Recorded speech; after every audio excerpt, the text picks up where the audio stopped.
This is The Catholic Current with Father Robert Mateiga. Do you think this kind of contagion is going to spread? What might a reasonable man think that all these health professionals who served in the thick of the COVID interruption are now walking away rather than getting the COVID shot? Well, they're walking away rather than getting the COVID shot because they've done a risk-benefit analysis based on true science, true knowledge of immunology. And they've said to themselves, just as a medical proposition, I don't need this vaccine. I don't want it, and you can't force me to take it. Praise be Jesus Christ. This is Father Robert Mateiga of the Society of Jesus, your daily host for the Catholic Current, where we bring Christ to the world and the world to Christ. You're listening to us from the Station of the Cross Studios, your local radio station, and the iCatholic Radio mobile app, where we proclaim the fullness of truth with clarity and charity. As always, let's start with prayer. In the name of the Father, Son, and the Holy Spirit. Almighty God, through the intercession of St. Ignatius Loyola, we ask that you pour forth your Holy Spirit upon us, a spirit of discernment, that we might hear your voice and obey your command. In the name of the Father, Son, and the Holy Spirit. Well, friends, you know that from time to time we talk about the COVID interruption. We're going to look at it from the angle of economics and unemployment. COVID's hit it all very hard. Some people needed help. The question is, what do we do next? Well, you give people what they need, or don't they, or don't you?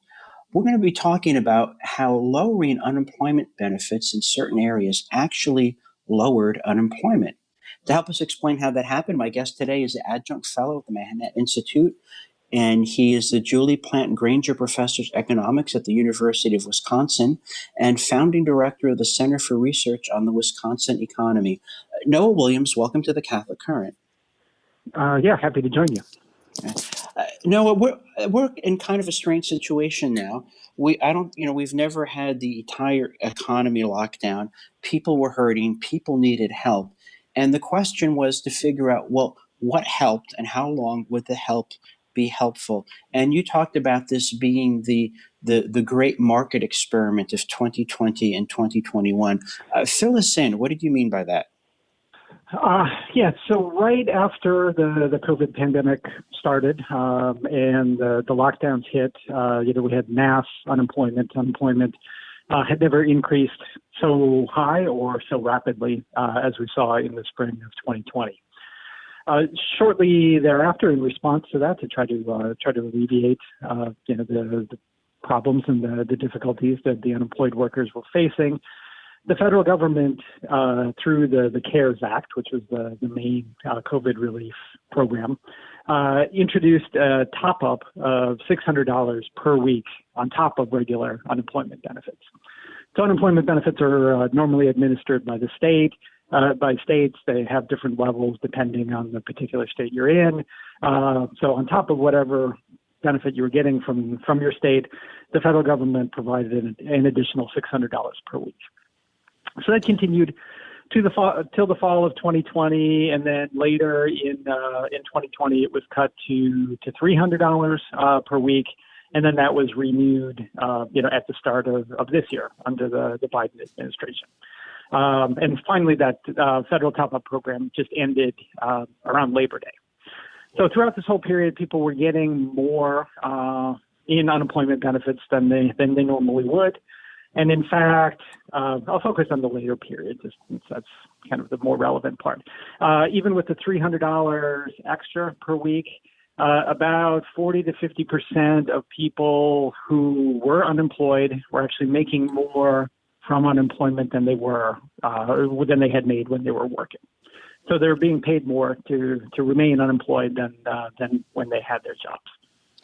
Now, I'm a humanities major. I'm not an economist at any stretch of the imagination, but it would seem to me that when you give more money for something, you get more of that thing. So when you pay people more money to not work, you get more not work. And in fact, isn't that what you predicted when you first wrote about this in April of last year?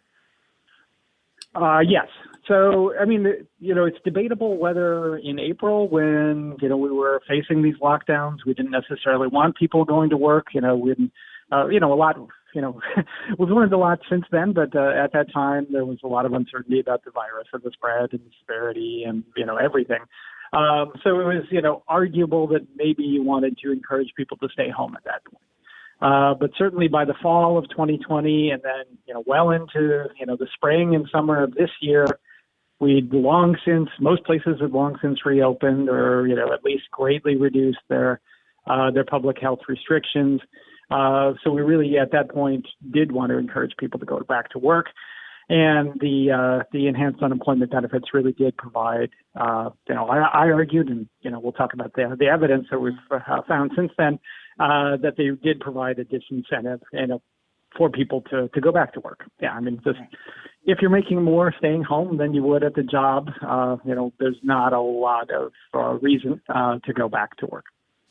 Well, no, I mean, that it is just human nature. Friends, I'm talking with Noah Williams. He's adjunct fellow at the Manhattan Institute, and he's at the University of Wisconsin-Madison. We're talking about unemployment policy since the COVID interruption began. Now, I have to wonder, maybe this is just speculation. Was it just because we were in a completely new situation that people were over generous with the unemployment benefits and didn't anticipate the disincentive for working? Or did someone have some 5D chess grand scheme in mind to make people more dependent on the largesse of Uncle Sam / Santa Claus? Would you care to speculate on that? My cynical friends talk about these things all the time. I try to resist them, but you're the expert, so I'm asking you.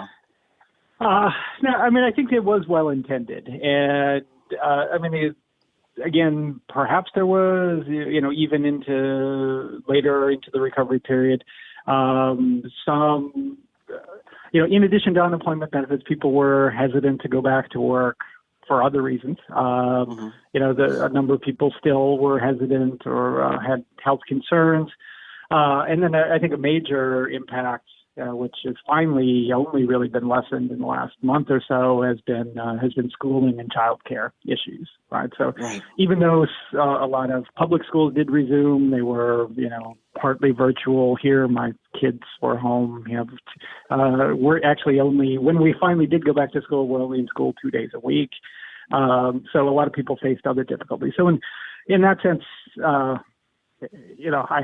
don't want to ascribe nefarious ends. I think there was well-intended trying to provide some benefits, but it certainly did, it's hard to argue that it didn't provide a disincentive. I think the only question is, the magnitude of that. And I have to wonder, too, every now and again I check the website called usdebtclock.org, and we're going to link to that in the show notes today. And I see a lot of red numbers spinning faster and faster. So Uncle Sam, who is giving us free money, don't the people who are receiving the free money eventually have to pay it back, or their children or their grandchildren? Yes.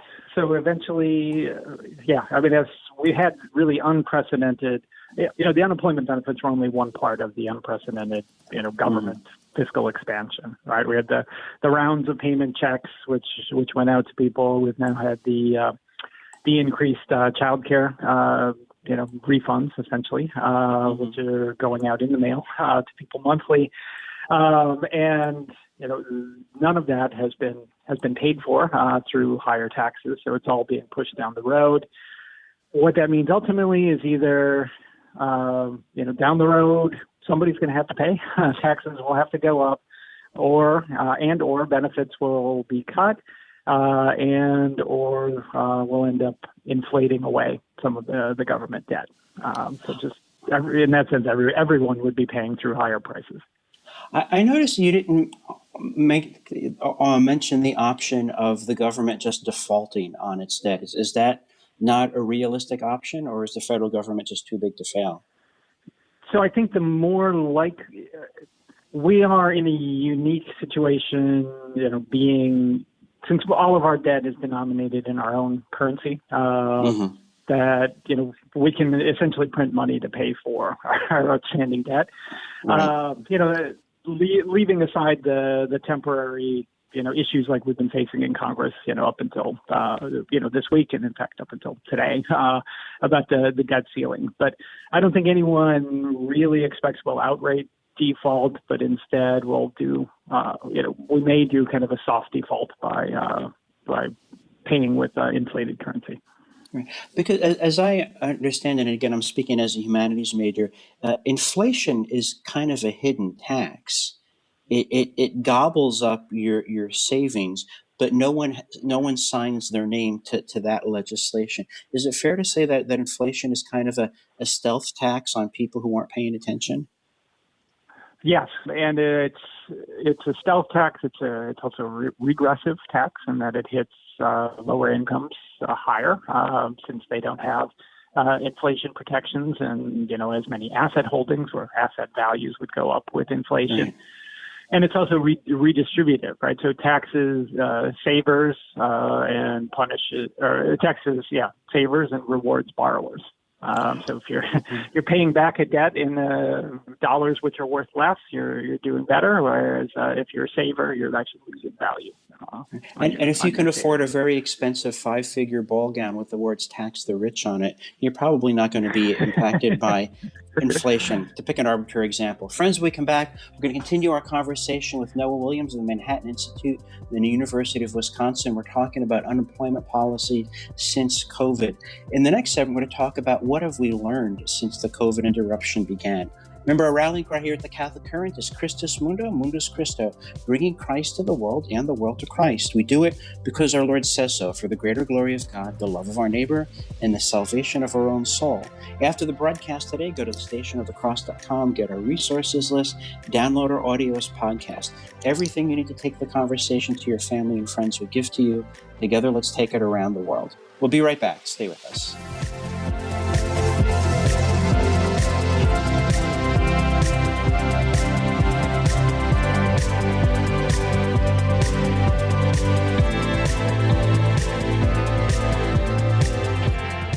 Hi, this is Joe McLean, host of the Catholic Drive Time Morning Show, joining you on the Station of the Cross Catholic Radio Network each weekday morning at 7 a.m. We'll keep you informed and inspired with insightful guests and breaking news stories of the day. That's the Catholic Drive Time, weekday morning, 7 a.m. on the Station of the Cross and the iCatholic Radio app. We'll see you then. Praise be to Jesus.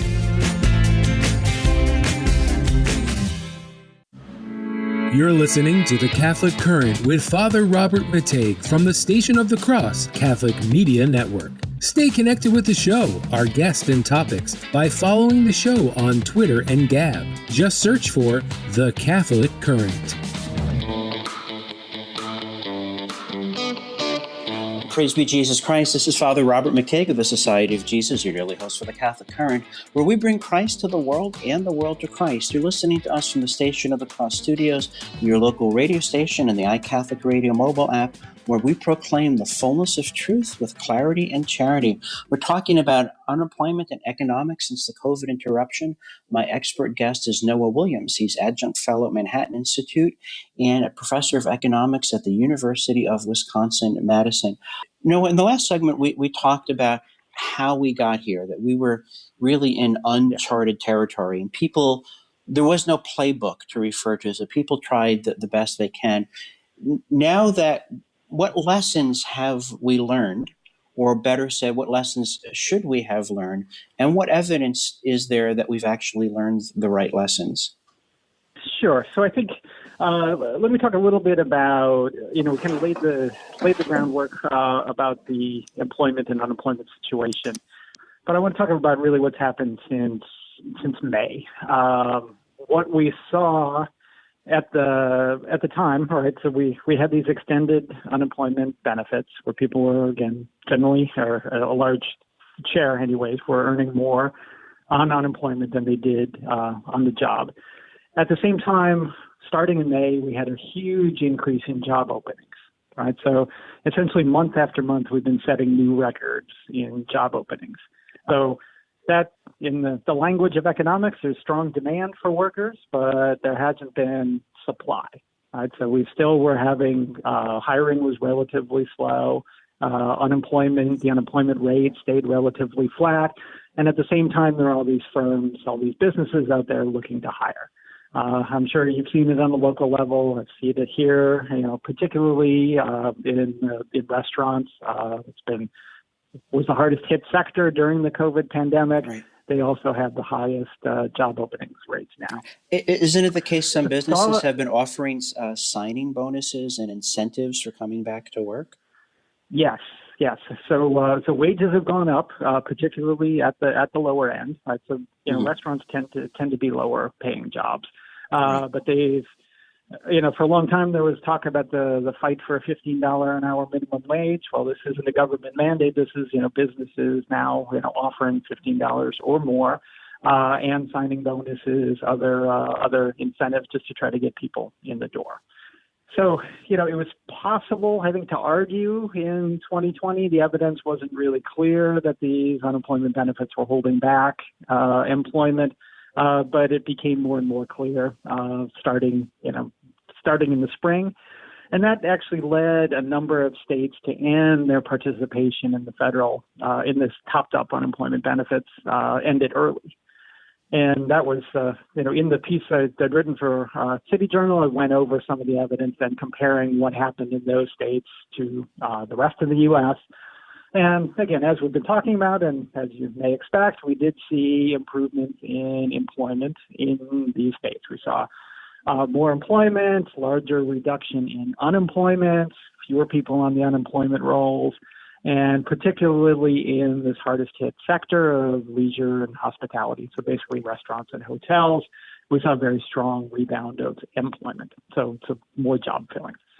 So all of that, again, goes along with what the logic of what we were talking about, but this was able to show quantitatively and empirically that these changes did in fact make a difference. Well, as I said, I'm certainly not an economist, but I am trained as a philosopher. I like evidence and I like reasoning. And I think you've shown empirically that in a new situation, people may have fumbled, but different institutions tried their best. And when they saw that, hey, what may have helped is now hurting, let's not do that anymore. It's like having the ability to have your hand hurt when you put yourself on the hot stove. It's a good thing to say, ow, that hurts. We shouldn't do that anymore. Some of those states have begun to figure that out, acting accordingly with good results. What's going on in those other states? Is it that they're even less economically adept than I am, or they haven't read your article, or is there something else going on? Well, it was, there was a big political division. So there were all of the states, all but one of the states that terminated benefits were controlled by Republicans and had Republican governors, Louisiana being the only exception, which cut benefits but had a Democratic governor. So I think there was a strong, perhaps partisan or political difference there. And just more generally, again, a lot of these things are correlated, but these states had actually recovered faster. They'd reopened faster, so they were likely seeing, earlier on, seeing the difficulties in the labor market. One of the things that I've been following is there seems to be tremendous backlogs at the ports, the U.S. ports. I think of San Diego, New Orleans, Houston, et cetera. And then also with trucking industry as well. Are we in danger of the supply chain being disrupted because of people being disinclined to go back to work, or are those unrelated features of the story? No, I think they all tie in. So there, throughout the pandemic, there have been different supply chain issues, which still plague us up to today. And as you said, there is closely related to the problems at the ports and the problems of transportation more generally have been difficulty in filling jobs for truckers to haul goods across the country. For dock workers and operators to offload the container ships that are coming in. So all of those shortages and difficulties, I think, combine and pop up on each other, and that's actually led to the shortages on the labor side have also contributed then to the increases in prices on the goods side. Right, so we've seen. Inflation is running higher than it has in more than 20 years. Perhaps some of the biggest increases have slowed down, but they're still there. And, even though the Federal Reserve has long said this is going to be a transitory, I think it's lasted longer than they anticipated. It increased, prices have increased higher than they anticipated as well. Friends, I'm speaking with Noah Williams of the Manhattan Institute and the University of Wisconsin. He's professor of economics. We're talking about unemployment policy and the COVID interruption. Is it fair to say that most people don't appreciate how incredibly complex and therefore brittle our economic system is, and our just-in-time delivery system is easily disrupted and then really hard to recalibrate and get back humming again, and that there may be a bigger crunch just in time for Christmas, assuming Dr. Fauci allows people to have Christmas. I know the jury is still out on that. Have we dodged the bullet, or is there worse yet to come, just in terms of the supply chain issues? So I'm on the first point, definitely. I think people certainly do underestimate the global and even national interconnectedness of the economy. Parts and pieces which are being cross-shipped from different parts of the world to different parts of the country. And, if we close down all activity, that certainly had big ramifications. But even if we have shortages in one particular area, that can lead to cascading shortages elsewhere. So right. I think maybe people have a better sense of that now, but that's it is a more fragile system than I think people generally recognize. And I think our supply chain is particularly susceptible to distresses because our manufacturing base has been decreasing in the United States. It's not that we stop needing stuff; it's just we get it from elsewhere. And the getting it from the elsewhere, that process is being increasingly interrupted. Am I reading that correctly? Yes, no, definitely. That's true. Okay. Yeah, so manufacturing output has continued to increase here, but manufacturing employment has gone down, right? So we are bringing onshore many more, even for the final goods manufacturing that's taking place. A lot of the intermediate inputs are brought in from abroad, and we're doing it with a much smaller workforce. We're much more reliant on global interconnections. All right, so if present trends to continue, what are we going to see economically, say 4, 6, 8, 12 weeks out? So I think there was a lot of concern, and there was a bit of a slowdown with the Delta variant wave. That seems to certainly have abated. At least the case counts are dropping, and thankfully some of the more severe cases are also dropping. So I think my forecast would be for continued but still relatively slower improvement. The upside is at least, we'll find out a little bit more later this week on Friday when the latest jobs numbers come out, but there are indications that the end of these federal enhanced benefits, along with kids going back to school, more broadly, has led to a bit of a turnaround in the labor market.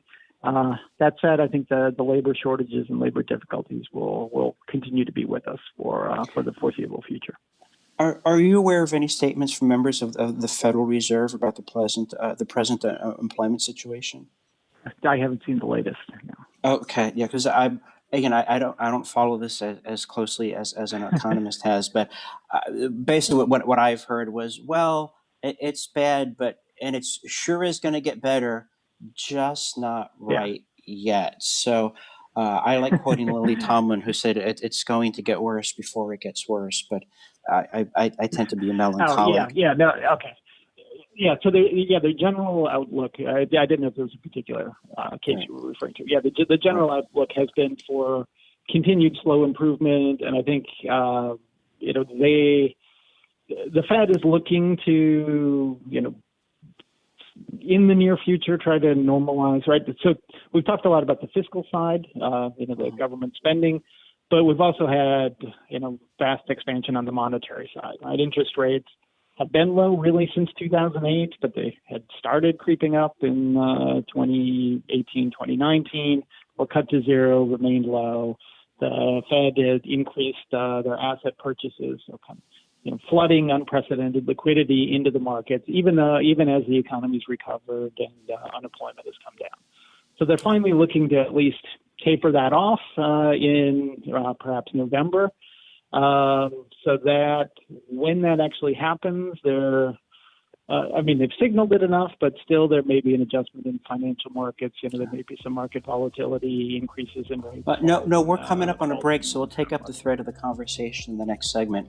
Friends, we come back. We're going to continue our conversation with Noah Williams of the Manhattan Institute, professor of economics at the University of Wisconsin. We're talking about unemployment policy and COVID. In the next segment, we're going to be talking about, can there be prosperity after COVID? What might the new normal look like? After the broadcast today, go to thestationofthecross.com, get your resources list, download your audio as podcast. Anywhere you can find audio, you can find us. Follow us on your favorite channel, want a 5-star review. Let's make sure these conversations get the attention they deserve. Let's do it together. We'll be back in just 2 minutes, so stay with us.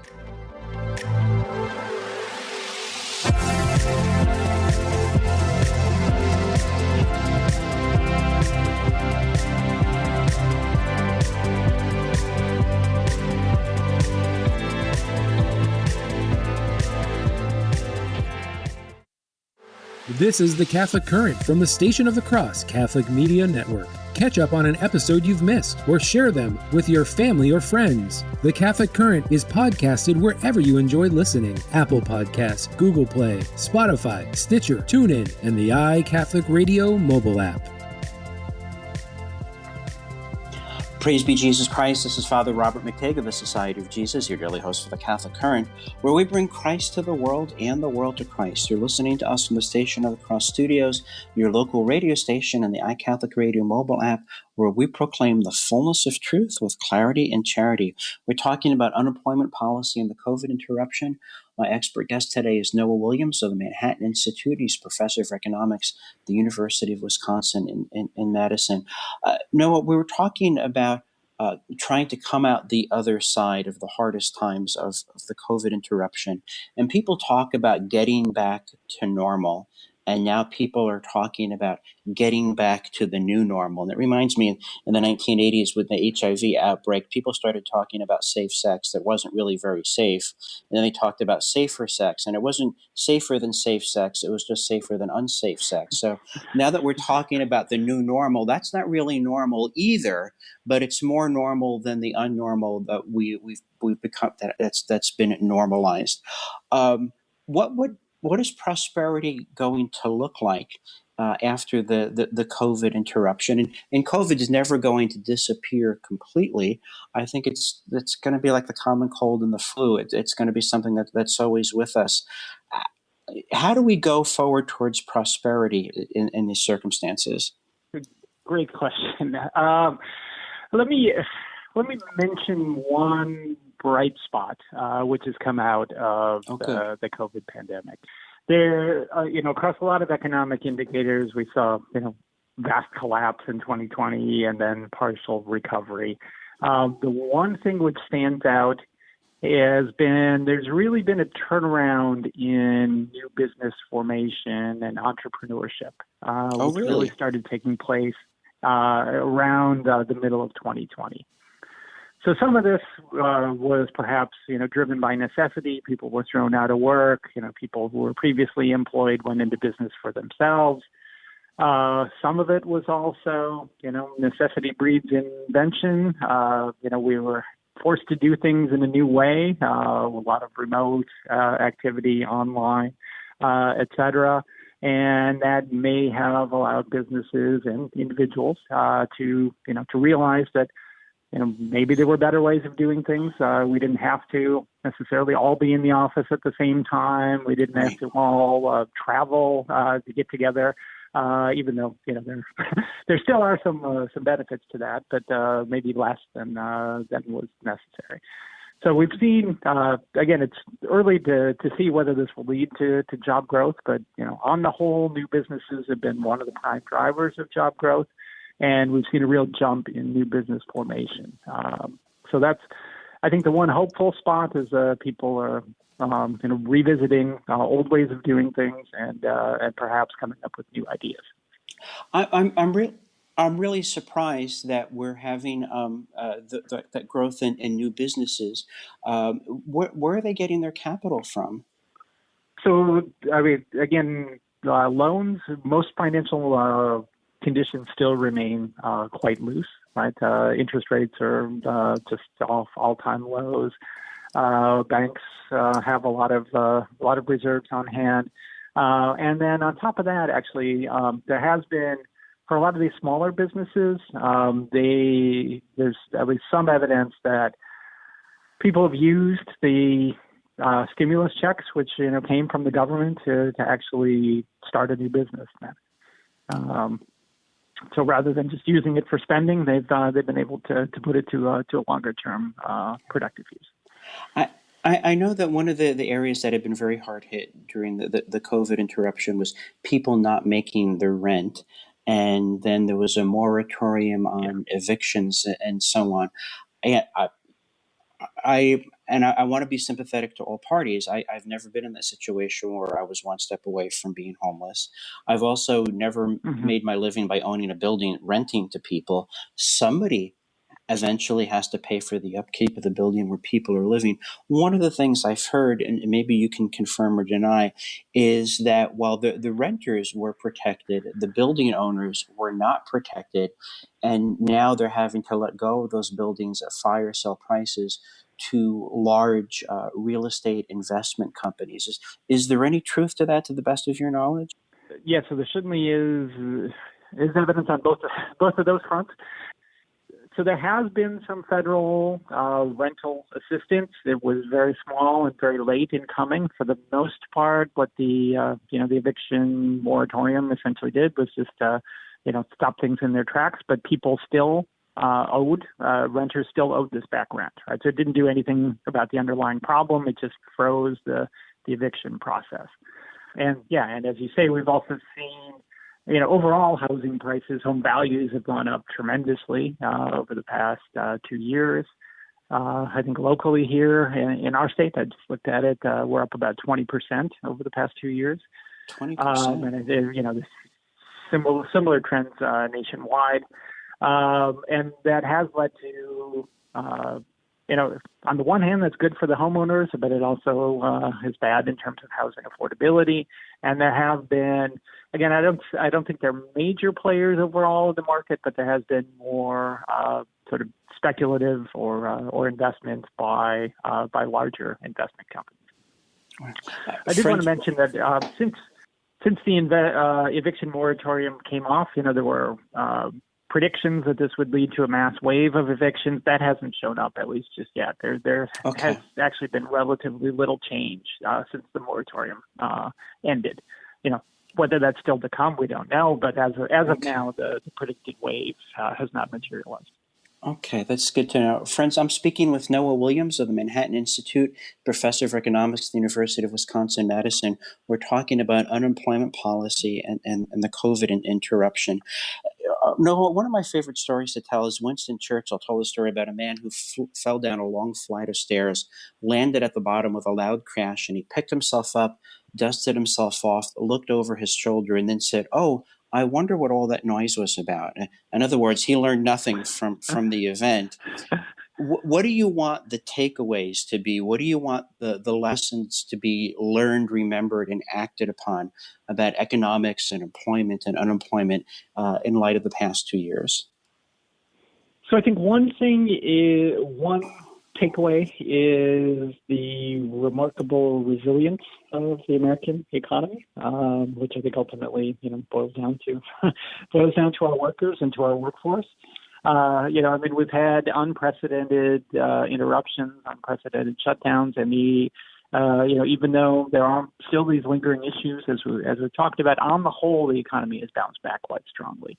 And I think stronger in the U.S. than in many countries around the world who have had similar issues. So I think that's one thing.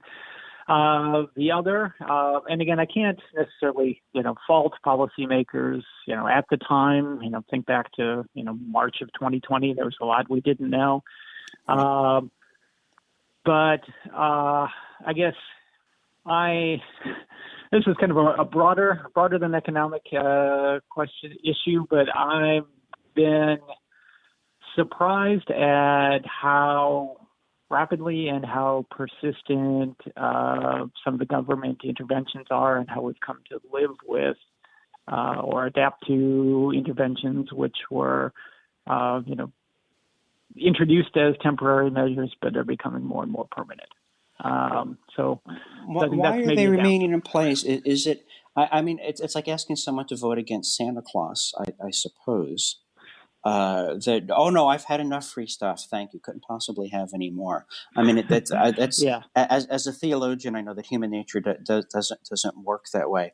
Is it just that politicians have figured out that giving away free stuff is a vote getter? Is there a misapprehension? Have people not noticed that the states that have opened up and got people back to work are doing better? What do you think is going on here?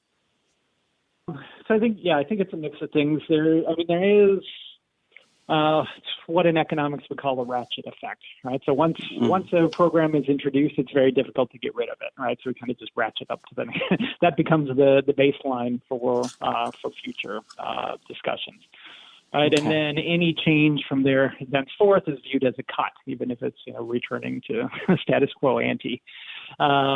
So in terms of the discussions and the framing of issues, I think that's important. At the same time, I don't know that people are fully internalizing the costs of these, and again, that's aided by discussions that all of this will be paid for by the very wealthy or down the road. So I think both of those are key contributors. Well, the idea of taxing the rich and making sure they pay their fair share. I mean, two things that I know about the rich is number one, they're rich, and the other is that they at least have smart people working for them who are either ingenious at reading the fine print and finding loopholes, or paying lobbyists to generate the fine print that becomes legislation that allows them to have the loopholes. And really, given our indebtedness, even if you take all the wealth of the rich, it turns out the rich really aren't all that rich, are they, compared to what the need is? No, that's right. If you look at all of the current debt and all of the current proposed programs, even if we were to expropriate the wealth of the top 1%, we wouldn't come close to covering that. So that's and again, that's a one-time thing, right? So we expropriate, and then what do we do from there? So that's true, and then I mean, there's a lot of talk about fair share, which is of course a nebulous concept, but the rich, when it comes to income taxes, which is generally what the discussion is, the wealthy already pay a highly disproportionate share of all income taxes. Basically, the bottom half of the income distribution pays on net zero income taxes. Well, I wish that fact were better known. At the risk of sounding like an undergraduate in an introduction to economics classes, there's something that I've seen online. Maybe you could address this for us in the 2 minutes we have left in this segment. Why doesn't the government just start making multi-trillion platinum coins and say, there, the debt's all gone. We'll just get a stack of $1 trillion coins and it'll all go away. Obviously, that won't work. Imagine I'm an 18-year-old in your intro to economics class. How would you address that concern? Okay, I mean it's a very direct form of essentially printing money to pay for the debt. Right, so it's one very high denomination coin, but still it's money creation.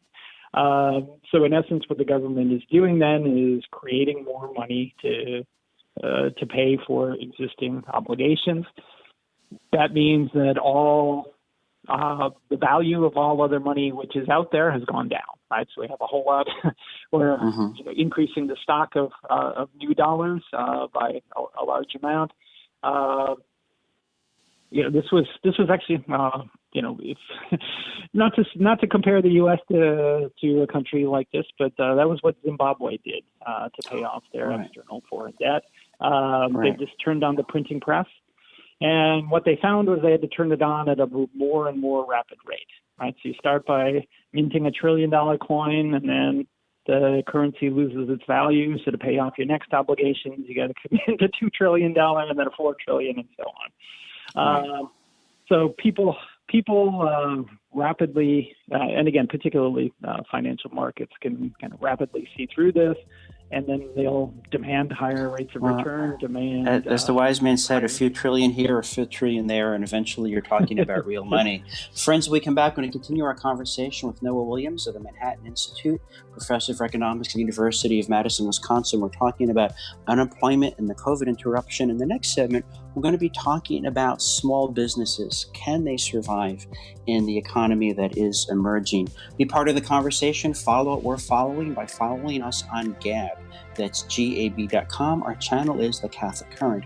We're back in just 2 minutes. Please do stay with us.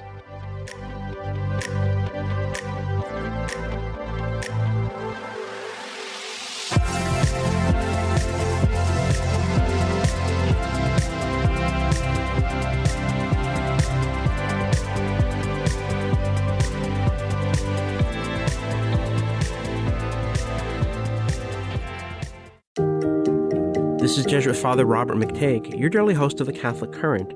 Join me on Friday at 5 p.m. Eastern for another round of Let's Talk About This. We'll be talking about the New York governor's announcement that the COVID vaccine is a gift from God.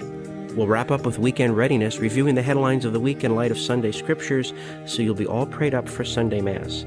That's Friday at 5 p.m. Eastern on The Catholic Current, coming to you from the Station of the Cross and the iCatholic Radio mobile app.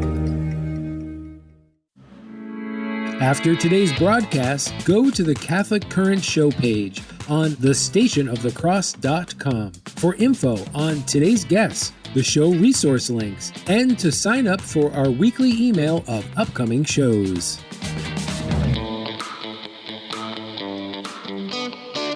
Praise be Jesus Christ. This is Father Robert McTague of the Society of Jesus, your daily host for the Catholic Current, where we bring Christ to the world and the world to Christ. You're listening to us from the Station of the Cross Studios, your local radio station, and the iCatholic Radio mobile app, where we proclaim the fullness of truth with clarity and charity.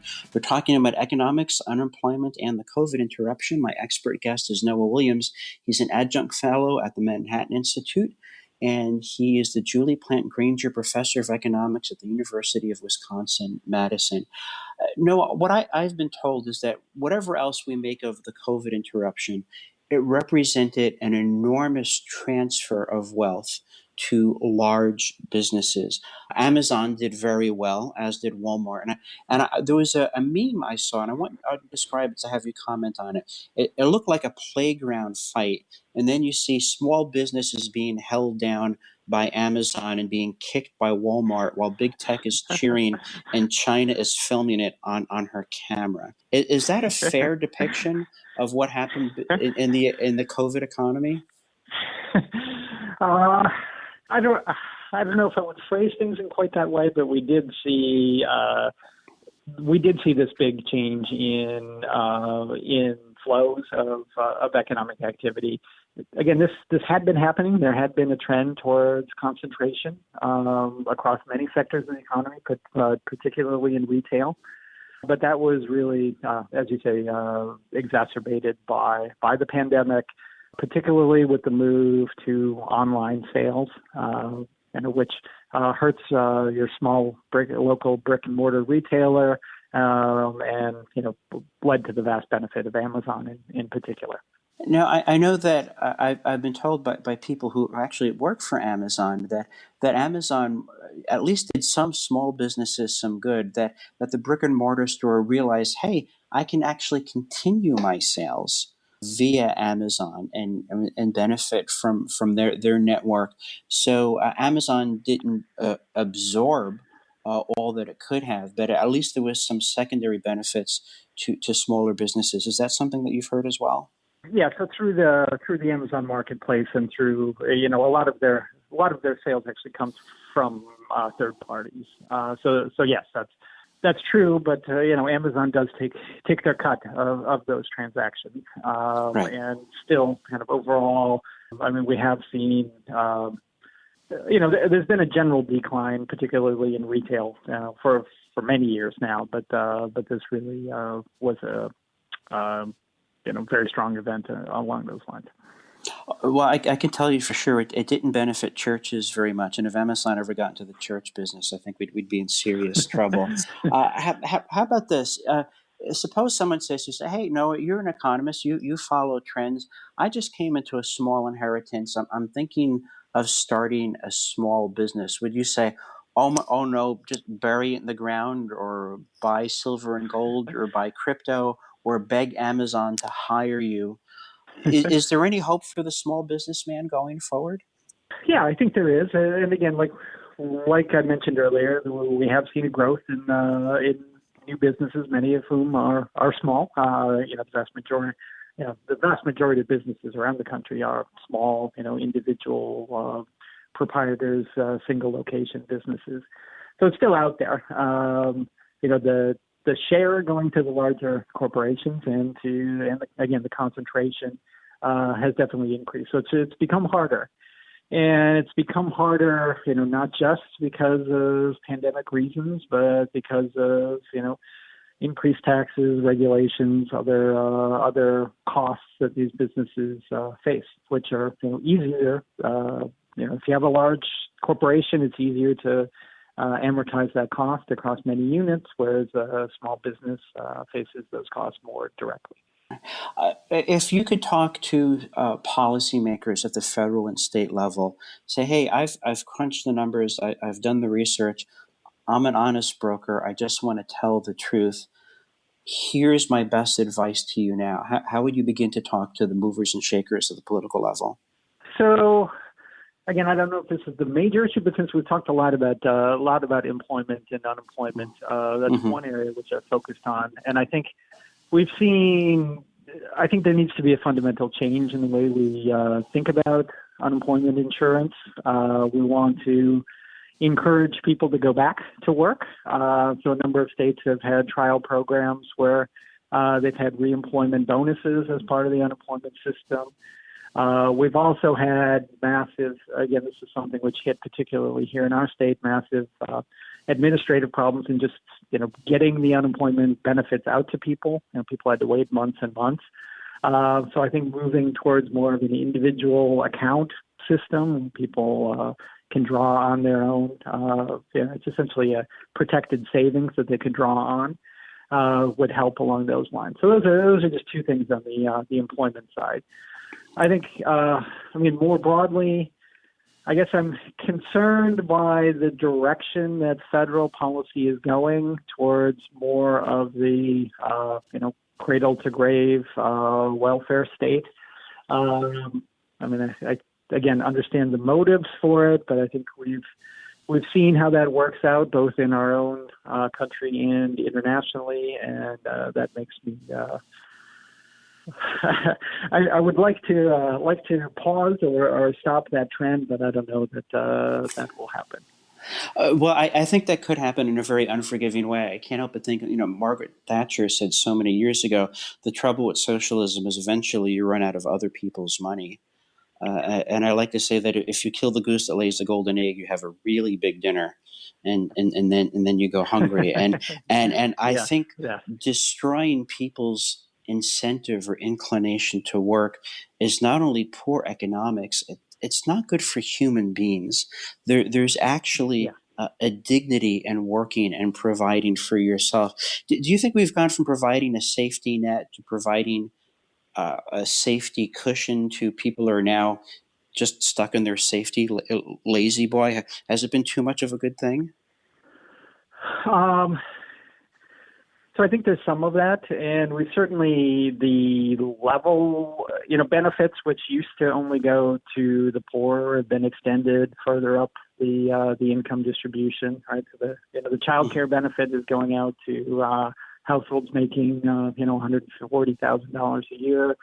So there's been kind of, again, this kind of across the board expansion, and as you say, it's the devaluing of work is not just economic. I mean, there's a whole host of social and personal indicators which go along with participation in the labor market. Right? So you think of family dysfunction, substance abuse, a lot of the crime, a lot of the issues which we're facing now. A lot of those are exacerbated or correlated if you're not tied into the labor market.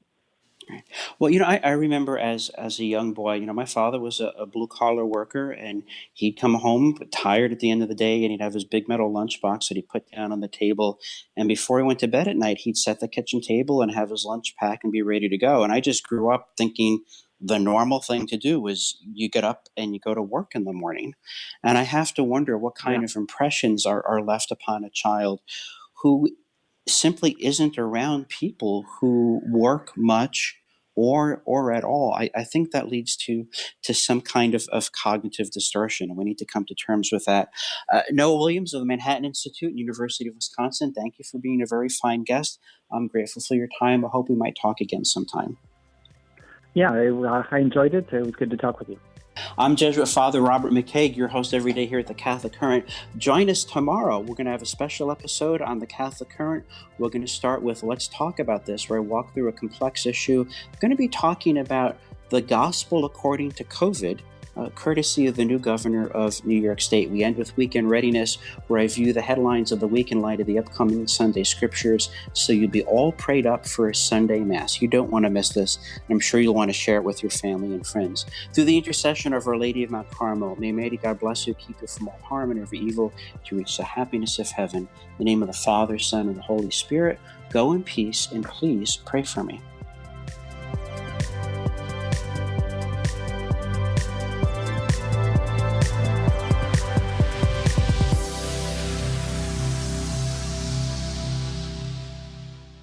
Thank you for listening to this podcast brought to you by the stationofthecross.com, a listener-funded nonprofit organization. Please prayerfully consider donating at thestationofthecross.com by calling 1-877-888-6279 or through our free iCatholic Radio mobile app.